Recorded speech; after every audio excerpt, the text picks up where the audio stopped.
4 अप्रैल 2022 प्रातः मुरली। ओम शांति। बाप दादा मधुबन।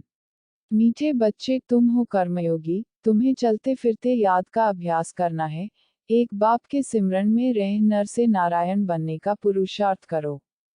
प्रश्न: निश्चय बुद्धि बच्चों की मुख्य निशानी क्या होगी? उत्तर: उनका बाप के साथ पूरा पूरा लव होगा। बाप के हर फरमान को पूरा पूरा पालन करेंगे। उनकी बुद्धि बाहर नहीं भटक सकती। वह रात को जागकर भी बाप को याद करेंगे। याद में रहकर भोजन बनाएंगे। गीत। तूने रात गंवाई सो के। ओम शांति। पहले तुम बच्चों को निश्चय होना चाहिए कि बाबा यहाँ का निवासी तो नहीं है। परमधाम से यहाँ आकर हमको पढ़ाते हैं। क्या पढ़ाते हैं? ऊंचे ते ऊंचा बाप, ऊंचे ते ऊंची पढ़ाई, मनुष्य से देवता बनने की पढ़ाते हैं। यह पढ़ाई प्रसिद्ध है। इससे असुर से देवता अथवा बंदर से मंदिर लायक बनते हैं। इस समय मनुष्यों की शक्ल भल मनुष्य की है, परंतु विकार बंदर से भी जास्ती हैं। बंदर से तो मनुष्य में बहुत ताकत है, सीखकर ताकत को पाते हैं। यहाँ भी कोई तो बाप से सीखकर स्वर्ग की राजधानी स्थापन करते हैं। कोई फिर साइंस सीख नर्क का विनाश करते हैं। बरोबर स्थापना और विनाश का कार्य अब चल रहा है। विनाश हमेशा पुरानी चीज का होता है। वह सब रावण को सलाम करते हैं। सिर्फ तुम ही हो जो राम को सलाम करते हो। तुम बच्चे राम और रावण दोनों को जानते हो। मनुष्य कहते हैं व्यास ने गीता सुनाई है, उसमें जो भगवानुवाच शब्द लिखा हुआ है वह सत्य है, परंतु भगवान का नाम बदली कर झूठा कर दिया है। बाबा कितना समझाते हैं, प्रदर्शनी में सिर्फ एक बात ही समझ जाएं कि गीता का भगवान निराकार शिव है, न कि मनुष्य। यह भी समझते नहीं हैं। यह भी ड्रामा में नूंद है। सिर्फ सन्यासी हैं जो अपने को दुखी नहीं समझते। वास्तव में वह भी दुखी हैं जरूर, परंतु कहते हैं हम दुखी नहीं हैं, या तो कह देते हैं शरीर दुखी होता है। आत्मा थोड़े ही दुखी होती है। आत्मा सो परमात्मा है, वह कैसे दुखी होगी? यह उल्टा ज्ञान है। अब है ही झूठ खंड। भारत स्वर्ग था तो सचखंड था। बाप समझाते हैं ड्रामा अनुसार दिन प्रतिदिन दुख बढ़ता ही जाएगा। भल कितने भी यज्ञ दान पुण्य आदि करे, परंतु परिणाम क्या निकला? नीचे ही गिरते गए। इस समय 100% भ्रष्टाचारी नरकवासी बन पड़े हैं। इसलिए बाप का आना ही ऐसे समय पर होता है जबकि सब दुखी हैं और सब एक्टर्स आ चुके हैं। थोड़े आते भी रहते हैं। मेजॉरिटी आए हुए हैं। अर्जुन, अभी तो बहुत लोग दुखी होंगे। भगवान को याद करेंगे। तुमको तो भगवान खुद ही पढ़ाते हैं, तो कितना अच्छी रीति पढ़ना चाहिए। बाप, टीचर, सतगुरु तीनों ही इकट्ठे मिले हैं। अब और किसके पास जाएं? बाप कहते हैं भल गृहस्थ व्यवहार में रहो, परंतु मुझ निराकार परमात्मा की मत पर चलो तो तुम श्रेष्ठ बन सकते हो, और कोई गुरु गोसाई की मत पर नहीं चलो। तुम पूछते हो कि परमपिता परमात्मा से तुम्हारा क्या संबंध है?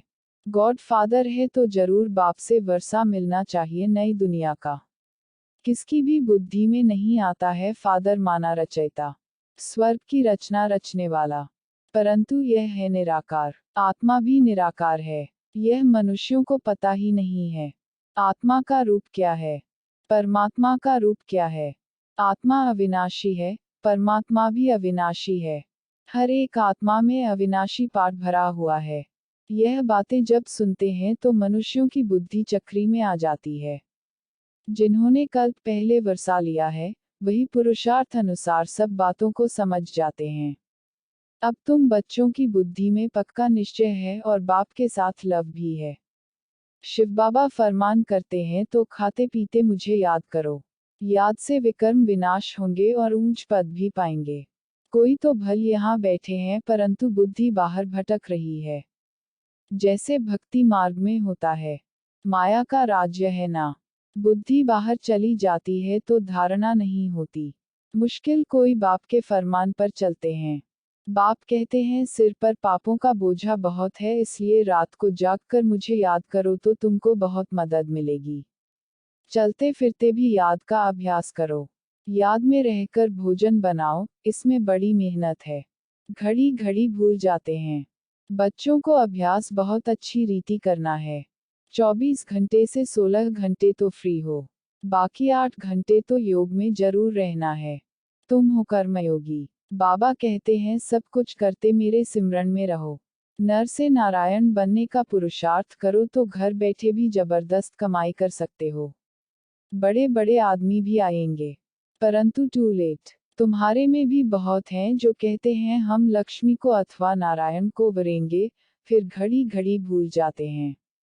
ऐसे बहुत हैं जो कहते हैं शिव बाबा इनमें आते हैं, यह बात हमारी बुद्धि में नहीं बैठती है। कोई शक्ति है, कशिश है, परंतु बच्चे बाप को समझते नहीं हैं क्योंकि शास्त्रों में ऐसी बातें नहीं हैं कि बाप आते हैं। गीता है सबसे ऊंचा शास्त्र, उसमें भी मनुष्य का नाम डाल दिया है। फिर जो ऊंचे ते ऊंचा भगवान है उनका नाम फिर नीचे वाले शास्त्र में कैसे आएगा।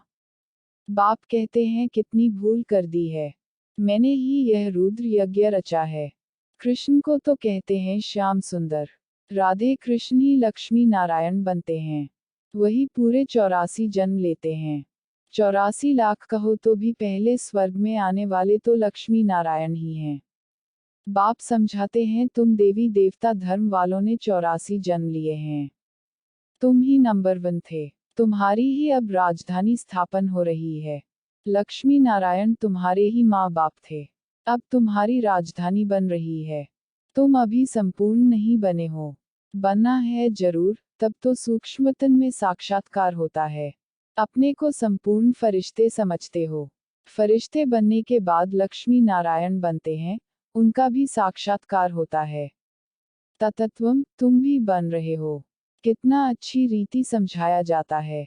आजकल स्कूलों में भी गीता पढ़ाते हैं, जो पढ़कर होशियार हो जाते हैं वह फिर दूसरों को पढ़ाएंगे तो पंडित बन जाते हैं, सुनने वाले ढेर फॉलोअर्स हो जाते हैं। जबान मीठी है, अच्छी रीति श्लोक आदि कंठ कर लेते हैं, मिलता कुछ भी नहीं है, तमोप्रधान बन गए हैं। बाबा ही आकर सतोप्रधान बनाते हैं, सो भी नंबरवार पुरुषार्थ अनुसार ही बनते हैं। सब आत्माएं तो शक्तिवान नहीं हो सकती हैं। बाप को सर्वशक्तिमान कहेंगे, लक्ष्मी नारायण को नहीं कहेंगे।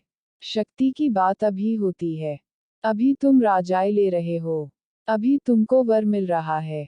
बाप कहते हैं अमर भव, जीते रहो। सतयुग में तुमको काल नहीं खाएगा, वहां तो मृत्यु अक्षर ही नहीं है। ऐसे नहीं कहेंगे कि फलाना मर गया, तुम कहेंगे हम पुराना बूढ़ा शरीर छोड़कर नया लेते हैं। महाकाल का भी मंदिर है, उसमें सिर्फ शिवलिंग रख झंडियां आदि लगा दी हैं। ऐसे बहुत पत्थर होते हैं जिनको सोना लगा रहता है, फिर घिस घिस कर बनाते हैं। नेपाल में नदी की रेती में सोना बहकर आता था। सतयुग में तुमको सोना बहुत मिल जाता है, अब तो सोना है ही नहीं, एकदम खलास हो गया है। खानियां सब खाली हो गई हैं, स्वर्ग में सोने के महल बनते हैं, फिर से हम अपने स्वर्ग की स्थापना कर रहे हैं। ऐसे बहुत बच्चे हैं लिखते हैं बाबा हम आपके बन गए हैं, कभी देखा भी नहीं है।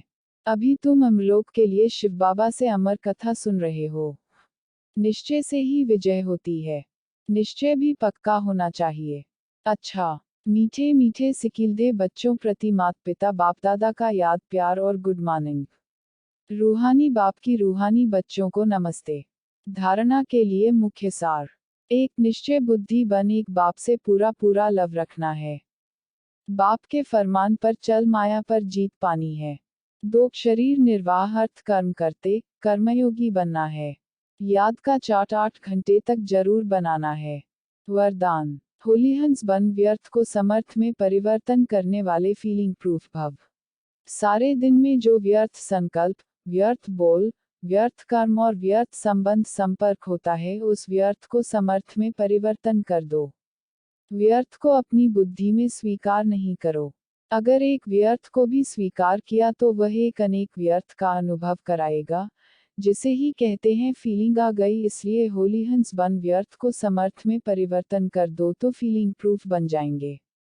कोई गाली दे, गुस्सा करे, आप उसको शांति का शीतल जल दो, यह है होली हंस का कर्तव्य।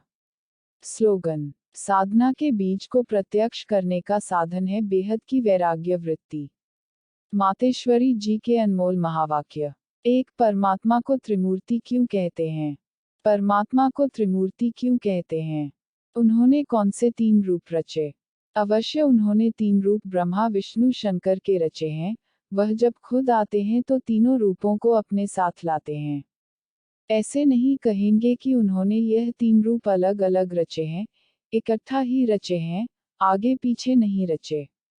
तो परमात्मा ही कहते हैं कि यह रचना मेरी है, क्योंकि मैं साकारी, आकारी और निराकारी तीनों सृष्टि का मालिक हूँ। मैं साकारी लक्ष्मी नारायण देवता रूप में नहीं हूँ, वे तो साकारी दैवी गुणों वाले मनुष्य हैं, और मैं अव्यक्त देवता ब्रह्मा विष्णु शंकर भी नहीं हूँ। भल यह आकारी देवता पुनर्जन्म में नहीं आते हैं, मगर मैं वो भी नहीं हूँ। यह सारी मेरी डिपार्टमेंट है। जब मैं खुद आता हूँ तो सारी डिपार्टमेंट साथ में लाता हूँ और उन्हों द्वारा ही दैवी सृष्टि की स्थापना, आसुरी दुनिया का विनाश तथा नई सृष्टि की पालना कराने के लिए आता हूँ। मैं तो डायरेक्ट ऊपर से पवित्र आत्मा आता हूँ, और मैं जिस मनुष्य तन में आता हूँ, वह भी बहुत जन्मों के अंत के तमोगुण वाले हैं। उस तन में प्रवेश होकर उनको भी पवित्र बनाता हूँ। जिसका भविष्य जन्म सर्वगुण संपन्न, 16 कला संपूर्ण श्री कृष्ण है, क्योंकि परमात्मा तो सर्वगुणों का सागर विक्रमाजीत है। उनसे सेकंड नंबर श्री कृष्ण बनता है, जिसके फिर अंत का जन्म ब्रह्मा तन है। परमात्मा के मुआफिक पवित्र आत्माएं कोई भी नहीं है। उन्हों को पवित्र बनाना पड़ता है, इसलिए परमात्मा को ही सुप्रीम सोल कहते हैं। 2, बिगड़ी हुई तकदीर बनाने वाला परमात्मा है। अब यह तो सब मनुष्य जानते हैं कि तकदीर बनाने वाला वो एक ही परमात्मा है। परमात्मा को कहा जाता है तकदीर का मालिक। वो आकर हम आत्माओं की तकदीर बनाते हैं। जो बिगड़ी हुई तकदीर है उन्हों को नया बनाने वाला परमात्मा है। बाकी यह जो मनुष्य कहते हैं तकदीर बनाना व बिगाड़ना परमात्मा के हाथ में है, अब यह कहना सरासर भूल है। तकदीर बनाना परमात्मा के हाथ में है, परंतु जब मनुष्य उस तकदीर बनाने वाले को भूलते हैं, तब उसकी तकदीर बिगड़ जाती है। गोया तकदीर को बिगाड़ना मनुष्यों के हाथ में है। जब मनुष्य अपने आप को भूलते हैं, अपने बाप को भूलते हैं, तभी मनुष्यों से उल्टा कार्य होने कारण वो अपनी तकदीर को लकीर लगाते हैं। तो बिगाड़ने वाला हुआ मनुष्य और बनाने वाला हुआ परमात्मा, इसलिए परमात्मा को सुखदाता कहते हैं, न कि दुखदाता कहेंगे। देखो, जब परमात्मा स्वयं ही इस सृष्टि पर अवतरित होते हैं तो सभी मनुष्यों की बिगड़ी हुई तकदीर बनाते हैं, अर्थात सबको सद्गति दे देते हैं। तभी तो परमात्मा को सभी मनुष्य आत्माओं का उद्धार करने वाला कहते हैं। परमात्मा कहते हैं, बच्चे, मैं इस संगम पर आए सबकी तकदीर बनाता हूँ। ऐसा नहीं कोई की तकदीर बने और कोई की न बने, परंतु परमात्मा तो सबकी तकदीर बनाते हैं, क्योंकि सभी मनुष्यों का सारी सृष्टि से संबंध है। तभी तो परमात्मा के लिए कहते हैं, तकदीर बनाने वाला जरा सामने तो आओ। तो यही सबूत है कि परमात्मा तकदीर बनाने वाला है। अच्छा, ओम शांति।